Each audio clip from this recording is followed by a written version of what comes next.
了那噩梦般的阁楼，与他们的生母柯林恩从此断绝一切联系。流浪街头的他们被一个医生收养，然而好景不长，养父在12年后病逝了，把名下所有房子与遗产都留给了3人。葬礼结束后，凯莉想起了当年被生母柯林恩害死的双胞胎小弟，她非常难过，想不明白毫无血缘关系的养父竟能如此深爱他们，母亲却想着要怎么把他们置之于死地。或许是出于想要得到答案，也或许是因为想念，凯莉找到了柯林恩的电话并拨了过去。Hi。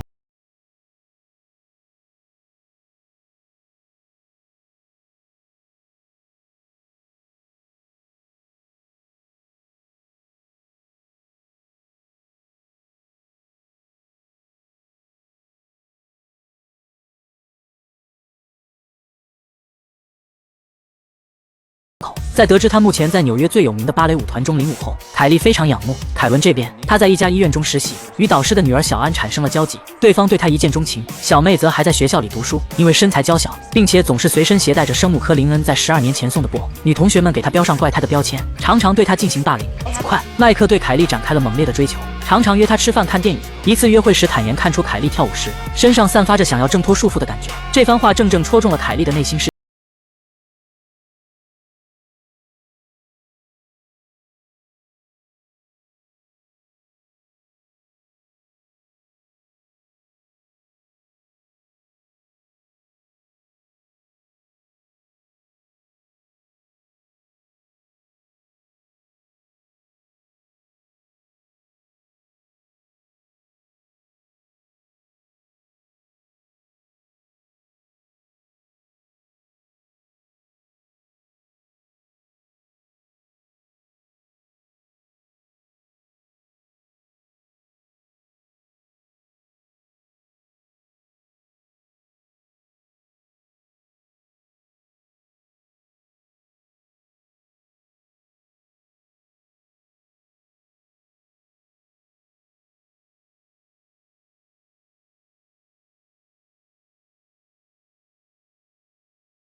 不久后，麦克的暴脾气渐渐显露，看到凯莉跟男同学有说有笑的，他很是嫉妒，以至于在排练舞蹈时，他故意失手，凯莉被狠狠地摔倒在地，脚踝受伤了。老师认为凯莉实力不够，便把领舞的位置交给了别人。看着麦克故意在自己面前与别人过分亲密，他心里有种说不出的苦楚。回到住处，麦克非但没有对今天的事情感到愧疚，还口出狂言警告凯莉不要妄想着离开。You're a nothing, you're a nobody, and without me, you wouldn't have anything.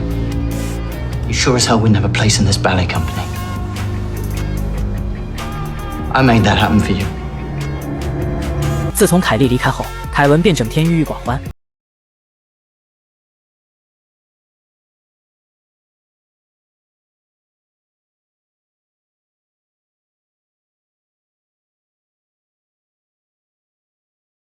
父母教他礼仪与舞步，他闷闷不乐。凯文非常自责。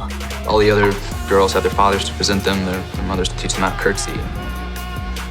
All poor Carrie has is me. 小安得知此事后，便提出他可以帮得上忙。凯文被这女孩的善解人意一点点的打动了，他以为所有事情都会往好的方向发展，殊不知凯莉此甚渣男麦。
当凯莉说出自己已经怀孕一事后，麦克分了神。一辆大货车从侧面飞快撞来，画面一转，已经是10个月后了。麦克在车祸中丧生，凯莉则幸存下来，还有内腹中的孩子。他她独自抚养，并且通过自身努力成为了一名芭蕾老师。自那天以后，小妹便活在了内疚中。她常常去教堂忏悔，还参加了合唱团，期间认识了一位年轻牧师，两人一下子就看对了眼。相处一段时间后，牧师求婚了，小妹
复仇，因为她的弟弟被对方害死，妹妹也被逼向绝路。